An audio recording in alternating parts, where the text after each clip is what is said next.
to start the evening off, as I said, we want to hear about some of the good work that is happening in our LHIN with respect to mental health and addiction services. And so we have Vicki Stevens here from Search Community Mental Health Services, and Pam Hill, who's the Manager of Programs and Clinical Services with the Addiction Services Thames Valley.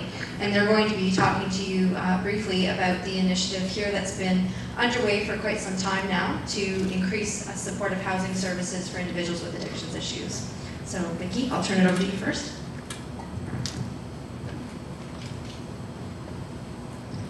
Thanks so much, Kelly. Just gonna have to watch I don't trip here. I'm gonna start by saying that I've been working in mental health for over 30 years. And we used to, in mental health, say, oh, that person that has an addiction, do we provide service, mental health service to them? Or do they need addiction services first? And we struggled with this for many, many years. And then we had some senior staff that got wise and said, well, it's really both. And as I try to do mental health, up comes the addictions, and as addictions tries to do addictions, out comes mental health. So finally, we all got smart and got on the same page, and we're still in the process of integrating mental health and addictions. And so our hope is that in the near future, we really will have an integrated model of addiction and mental health services. So this new housing project, I think, is our first major crack at for London and Middlesex and Oxford and Elgin, really providing some integrated addiction and mental health services. So let me start by a show of hands. You know, we're all consumers and some of us are providers. So who here sits on the LHIN? Okay, thank you. Who sits here as a provider of addictions?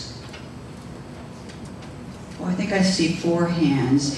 Providers of mental health. Ooh, lots of mental health. Gosh, why is that? It's interesting, right? Can we just show the mental health providers again? And I'll put my hand, yeah, look at that. There were 4 hands of the other. I don't know why that is, but it says something, you know? And I'm just going to put everybody else into an other category. So the others are about the same as mental health providers. Isn't that interesting? Thank you. Jim Whaley talked about integration. And I think when a project that's new and gets off the ground, one way you can tell if there's integration is, did they produce one of these? Did they produce something visible, something tangible, something useful? Well, probably in 6 months, this pamphlet will no longer be useful because we will look at how we've integrated this service and saw that we need to make many changes. But Pam will talk to you about the number of people that we've already started to provide service to, and you see that we're doing something good in this community. I just want you to know that the slogan on the LHIN notepad here is a healthier tomorrow. And I think that we do have a healthier tomorrow with this initiative. You know, and we certainly thank, as providers and consumers, the funding initiative that's come forward from the LHIN. The bottom of this slide says, a house is a home when it shelters the body and comforts the soul.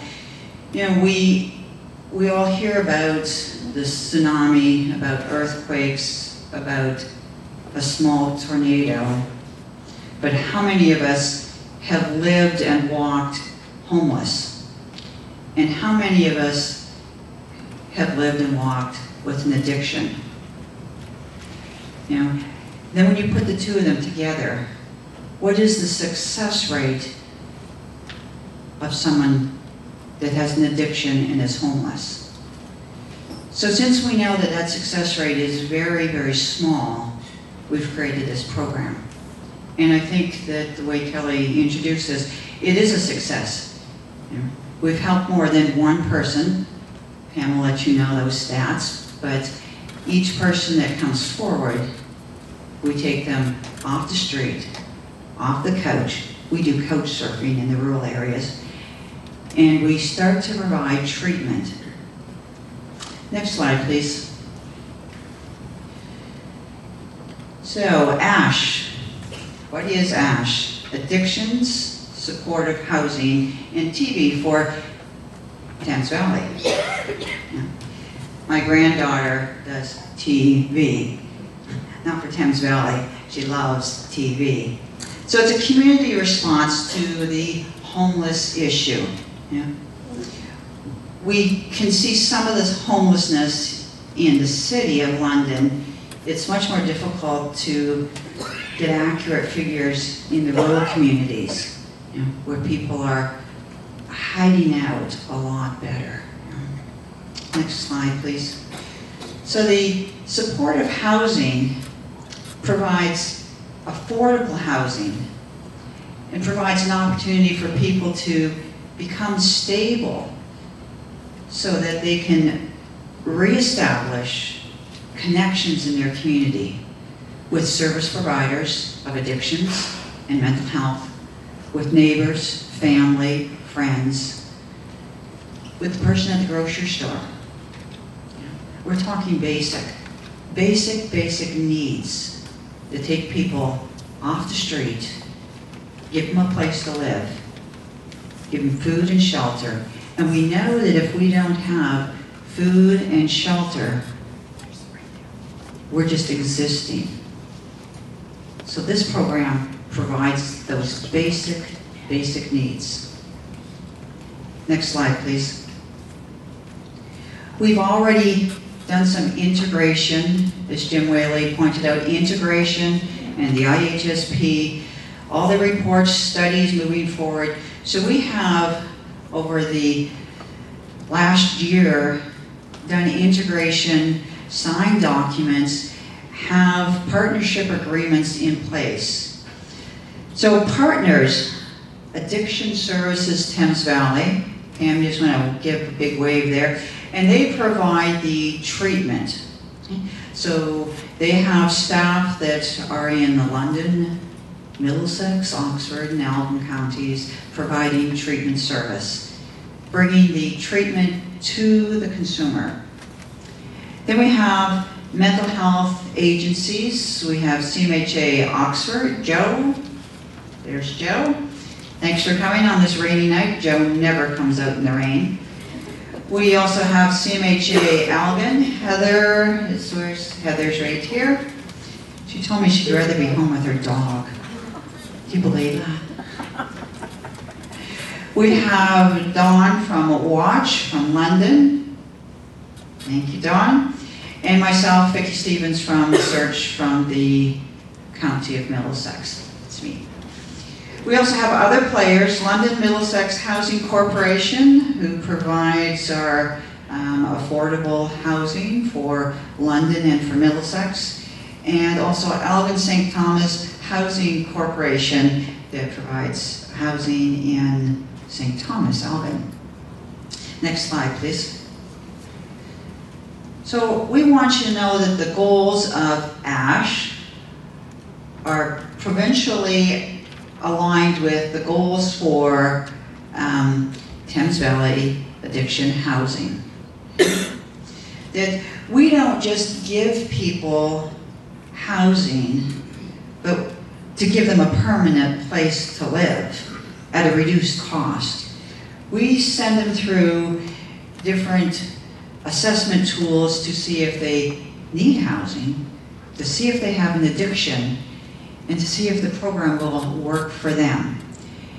With the outcome that they will then gain skills to cope in this society of ours at a much greater level of functionality, and that they will feel much better about themselves, and they can move to independent living, however that will be, whatever it will mean for them. Next slide, please. So this is the first-time housing funding in Ontario for clients with substance abuse issues. There are 48 units being funded throughout the South West LHIN. Last year, 32 in Thames Valley, 16 to London, 4 to Oxford, 4 to Elgin, and 8 to Middlesex County. I used to cry that Middlesex County didn't get anything. And so we don't have any housing for mental health, and we do now have housing for addictions. And for people on the LHIN board and for other boards that were here at the last meeting, I want you to know that our board struggled with, well, Vicki, you're asking us to take on housing and you're asking us to take on addictions. We provide neither, so why should we do this? And what's our due diligence and what's our accountability and what do we have to gain? Well, after lengthy discussions, the vote was unanimous that our community needs addiction and housing treatment services. Yeah. But they struggled with that. Provincially, the goals align with the South West LHIN priorities, yeah, of meeting addictions, homelessness, and integration. I'm going to turn things over to Pam. Thanks for coming out tonight. There's more than I heard. I hear there's going to be 10 people here. I wish I had put my nicer dress on. Thanks for your time. Here's Pam. Thanks, Vicki. So, as Vicki mentioned, this is a provincial program, ASH, and you saw, most of you will have caught the allusion to the phoenix rising from the ashes. That's what Addiction Support Housing has chosen as a logo. We've also attempted to communicate with other partners across the province or other like agencies so that there will be something recognizable as people move from community to community. Within the Thames Valley region, we have ASH, London, ASH, Oxford, ASH, Elgin, etc. But we also have worked diligently, Catherine would know this, since about 2009, working with addiction services across the province so that we would have programs that look somewhat comparable across the province and would be comparable because the funding that came provincially was provided similarly and at a similar level across other areas of the province. So what we know is that these provincial priorities completely align with the priorities that the Southwestern LHIN has set as their priorities, and you can see them here. And we know that already we've been able to redirect people, find alternative solutions to taking them to emergency department visits. We are building on other initiatives that we've had where we're learning this. We had our first situation just this past week where somebody felt they needed to go to withdrawal management services, and I mean, it's a new mindset for addictions workers to not just send people back to withdrawal management. And although that's ultimately where the person went, it gave us a scenario of saying, what are the alternatives here? Rather than just put people back into the old pattern, it's like, we can't do that anymore. We need to make a true alternative. This person has housing. It's a mindset shift for staff to think, that's actually a kind of double servicing this person if we've provided support housing and we're returning them to a withdrawal management situation. Will we give them what they absolutely need for their health and safety? Yes, we will, but I think we're thinking a lot more critically about that in a more informed way. So again, we're looking to increase health, promoting healthy living, empowering participants to manage their own health wherever possible, lots of efficiency improvements, shared protocols, as Vicki has already mentioned. Interestingly enough, the actual partners at the table are who's kind of landed there, but we rely on a lot of other advisory services, other organizations that do residential support. There's been as absolutely minimal amount of wheel reinvention as possible in this project. Coordinated services through the admissions committee. Currently, until we're full anyway, we are having telecommunication supported meetings so that there are representatives from each of the communities helping us to determine the priorities of who's eligible for this housing and who's the best fit. Because initially we were going to work just in the independent communities, but I think the experience has been much, much richer because we're crossing the communities and having input from advisors in each of the communities. Again, we're decreasing wait times. I'll go to the next slide, please. So we are based on a housing first philosophy. I would imagine a number of you are familiar with housing first in its purest sense. Oh, I guess I was going to highlight a few things there. Can I have the next slide? There's a few little fly-ins here that will just, these are kind of my key points. It's been a while since I looked at this. And I think the one on the bottom, one more time. Review. Next slide. So we're based on a housing first philosophy, which in its purest form says give people housing. That's all you do, give them housing. We're working from a modified philosophy of housing first because we think that, well, for one thing, we didn't think our communities would tolerate that.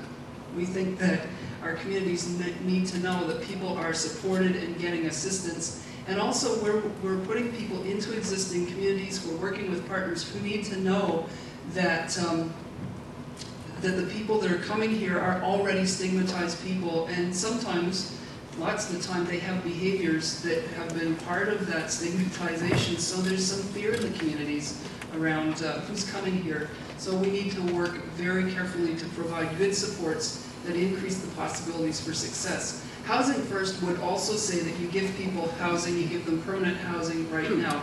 Our modification is that we're providing housing for up to 364 days, an intensive period of treatment, life skills development, so that we're really starting discharge planning from day one and looking not only to improve on the addictions and health-related issues, but really, really ramping up social skills and the ability to live independently, to be a successful tenant when people move on to their own housing. Next slide, please. So at its, I think I've kind of commented on this, it's about affordable housing, because that's a basic human right and it's a prerequisite for effective substance use treatment. It's really basic Maslow's hierarchy kind of thing. So by providing these independent living environments, we remove some of the barriers for stability that people have. Always in addictions treatment, people need to have time to stabilize, to have the security and safety of a home or a place where they can start to get better, and then really, really figure out what's going to be possible to sustain and maintain their wellness.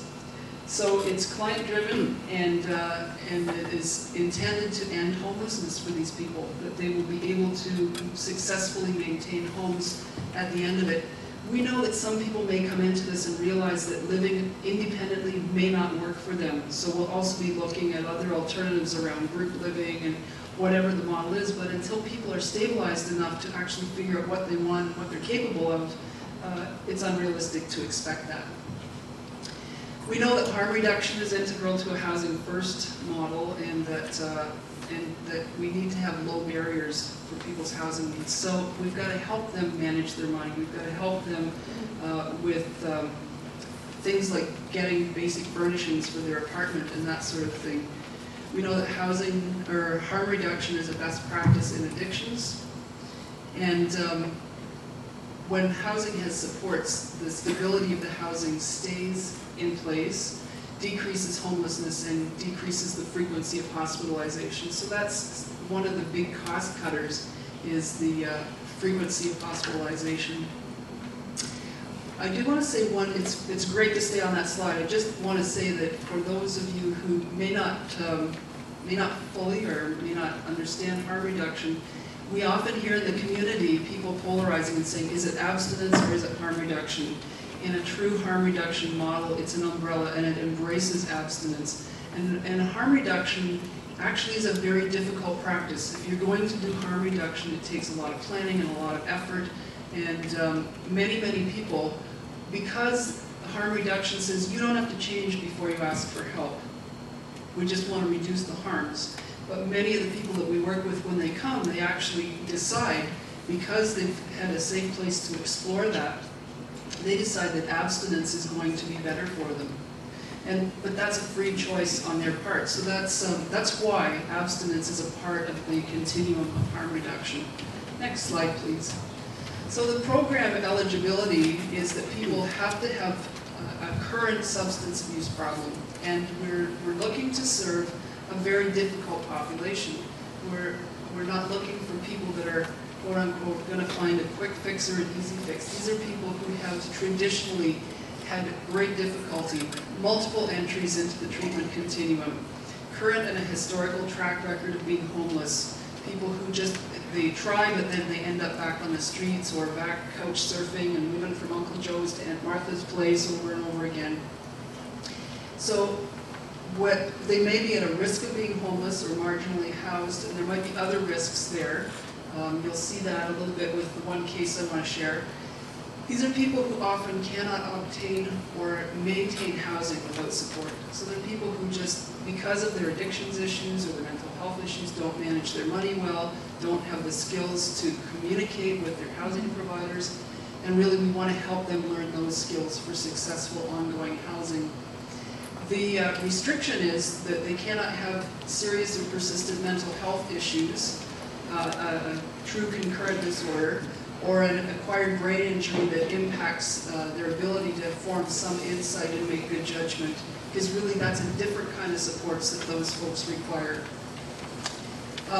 We're looking for people who have a habit or a history of rapidly cycling through healthcare and addiction services. So people who are, you know, by virtue of the problems that they're suffering, are putting an incredible strain on the system. This is a way to divert them and provide a kind of slowed down pace of day-to-day support that will hopefully make, I won't even say hopefully, truly will make a difference in their ability to manage their own lives in the future. Next slide, please. Vicki has already mentioned that we have currently 32 units that will be available for us. Not all of them have come open quite yet as we work with housing partners. We all know that housing is at a premium, and the partners are opening up units and turning them over to us as quickly as possible. 16 in London, 8 in Strathroy, and 8 units throughout Elgin and Oxford, 4 in each of those counties. And in fact, in St. Thomas now we have our full complement of apartments available to us. We're almost at our full complement in Strathroy, but we don't have as many people ready for those units. We're learning a lot through this process. We're learning about the difference about how visible homelessness is in the city compared with how invisible it can be, and even the stigmas around homelessness that are different in the city and the rural areas. So let's go to the next slide. When we talk about low barriers, often these people are coming to us. When we talk to our mental health partners, they say, well, you got to arrange the move-in date because they're going to have stuff to move in, and they might have parents that are going to help, or they might have family supports. That's not who's coming to support housing. These are people who are maybe coming from a shelter, and if they have a bag, they're lucky. Often they have a garbage bag. So therefore, like a green garbage bag with a couple of things in it. So what the apartments provide is rent based on income. It includes heat, hydro, and water, because right now most people are not in a place to be able to think about paying those bills separately and getting it right. The apartments are furnished. There's a single bed, kitchen table, love seat, and basic household items. And they can move right into them. There's, apart from food, there's some basic cleaning items, and there's a kind of welcome home kit that's got some linens and towels and that sort of thing, so that people can move right in and get there the first night, have a shower in their own apartment. That's the first time they've had privacy to do those kinds of things in a long time. Every unit is self-contained. There's a bathroom, there's a kitchen or kitchenette, they're one-bedroom or bachelor apartments. And in Strathroy, there's actually one family unit as well. One of the things that you may be interested in noting is that we are discouraging people from accessing their startup funds from Ontario Works, which they're eligible for every couple of years, because we know that in short order they're going to need that for their startup when they move out of these units into the community. And right now they don't need first and last month's rent because of this program, but typically when they move to the community, if they go into market-based rent or even other housing, they'll be required to have first and last month's rent.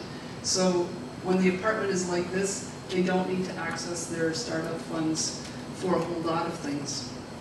So next slide. this is awfully wordy, but it's an attempt with, we can't really take pictures of people, at least not yet. We don't know them well enough yet to have them let us do that, but we just want to create one profile for you. Judy, 45-year-old female, was referred to us in late February and was at that time living in a women's shelter for women who experienced violence.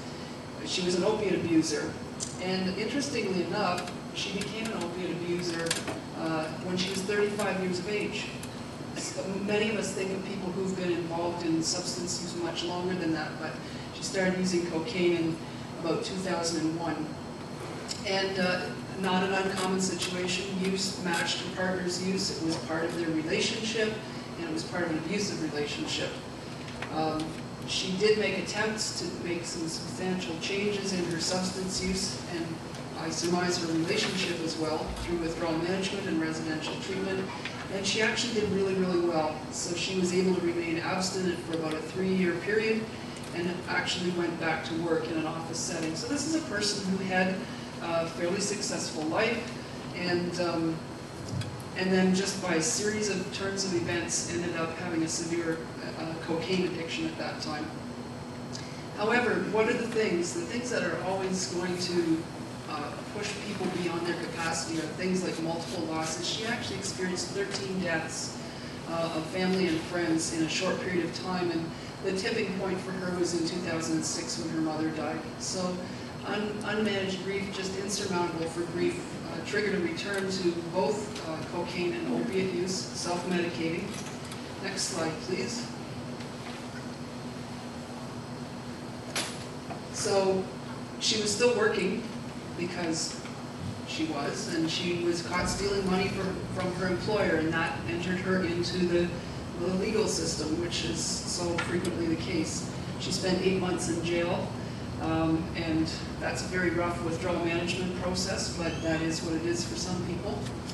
In 2010, she came out of jail and had no housing, and that's also a pretty typical story for people. Discharge planning from jails, certainly provincial detention centers, is minimal or non-existent.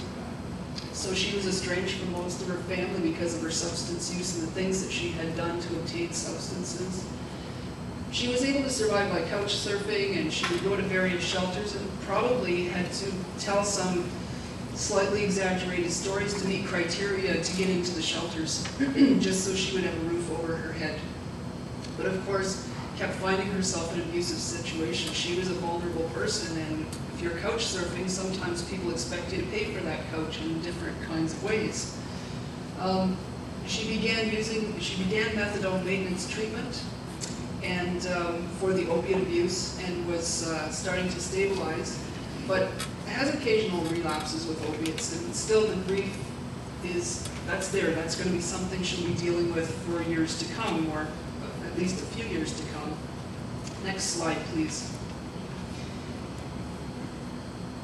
She made an application, and I think it was actually at Vicky's agency where we did one of our first professional presentations to the community, and one of the workers from the Women's Rural Resource Center had this woman in mind, and assisted her to complete an application for the ASH housing, and she was granted approval for that and moved into her unit on April 29th.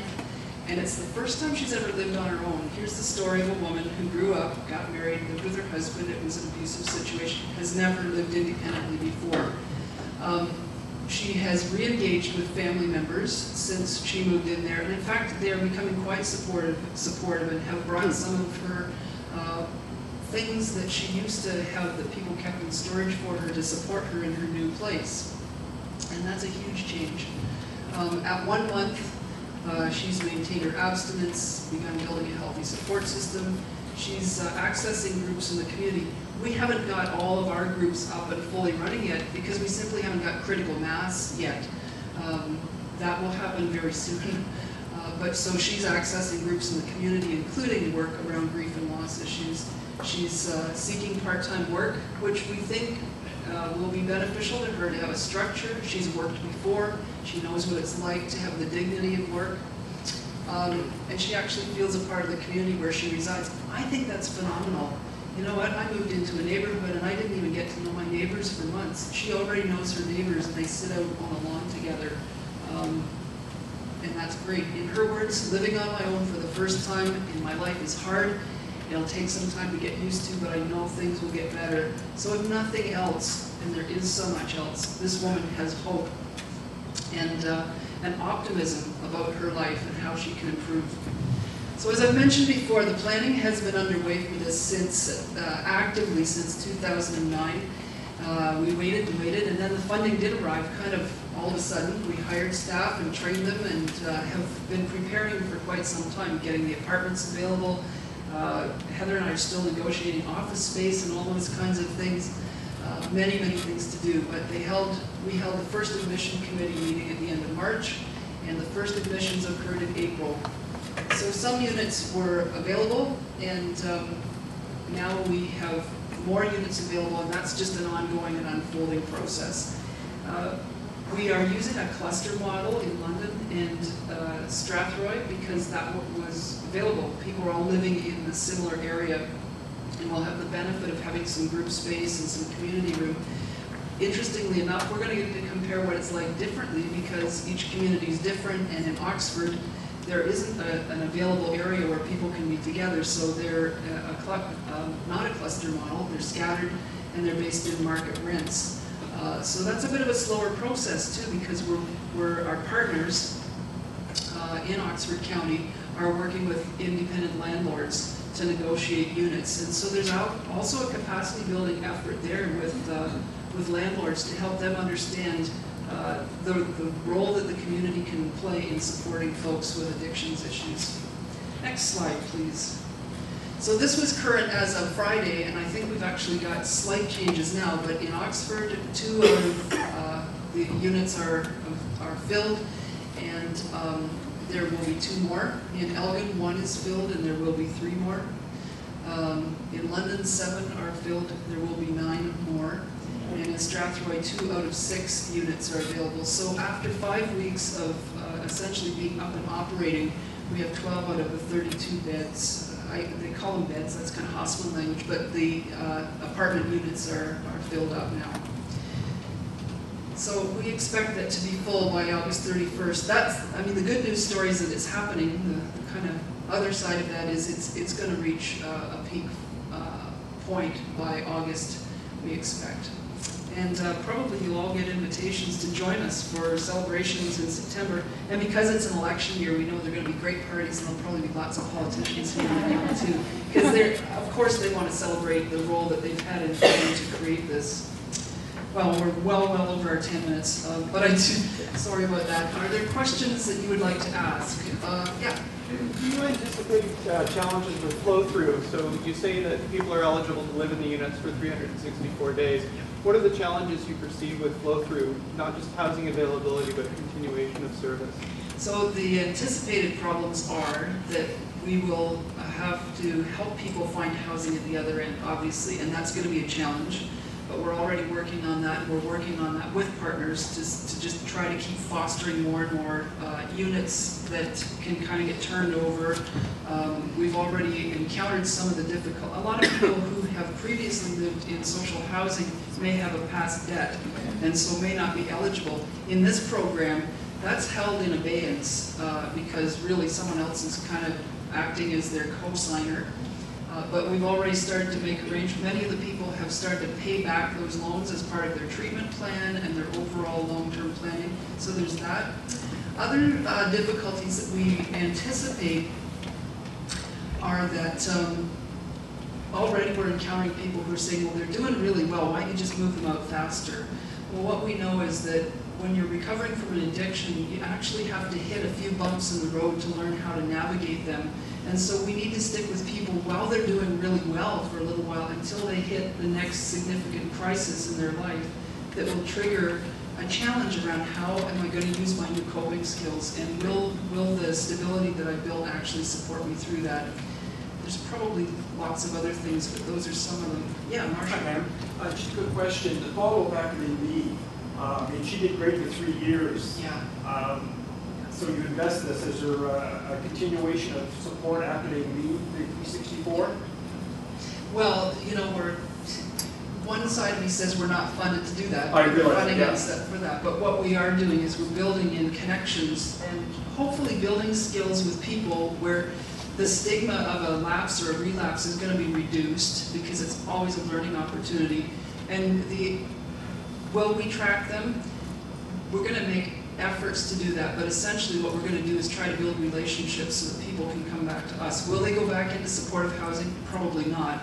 They'll probably get supported through some of our other community treatment processes, and if there is a need because of escalation of issues or whatever, then they'll come into the system again. We're hoping that that won't be the case, but you know, it's predictable that there will be some cases where that might happen. Are there other questions or comments? I'm just wondering what assessment tools that you would be using to tease out major mental illness. Well, we're not teasing out major mental illness. You mean to exclude it? Well, essentially, we're using the provincial standardized assessment tools for addictions, which do include the Basis 32, which is really only assessing functioning within the past week, right? And it can be administered several times. We are asking people we review their health screen with them, so we're looking at what are their past hospitalizations for mental illness, are there any diagnoses for them. It's not that we won't support or treat them, it's just that housing isn't going to be the right place for their treatment for this particular time. A person who has schizophrenia would not be eligible for this housing. Yes?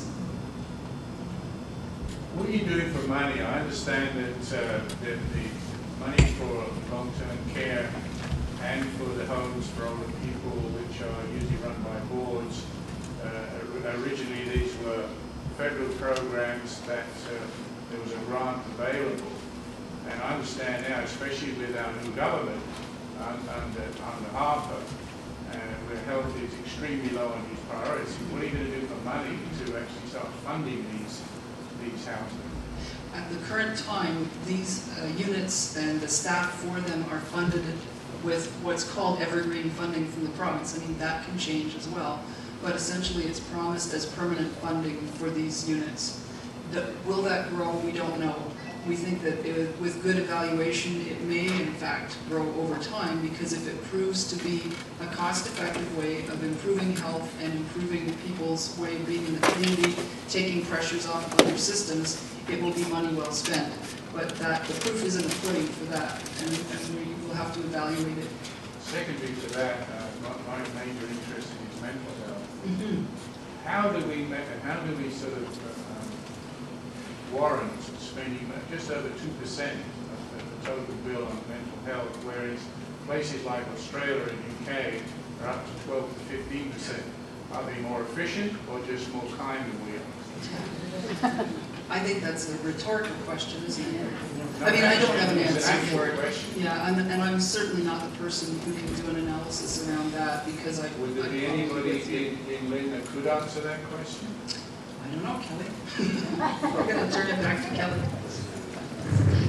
First, I'll just thank you, Pam and Vicki, for presenting that. It is truly a success story, and I want to particularly acknowledge the efforts of all the partners to work together, and the provincial leadership that's been shown as well. You referenced the work provincially to ensure some consistency in the work, and I know you've been a leader in that, so thank you very much.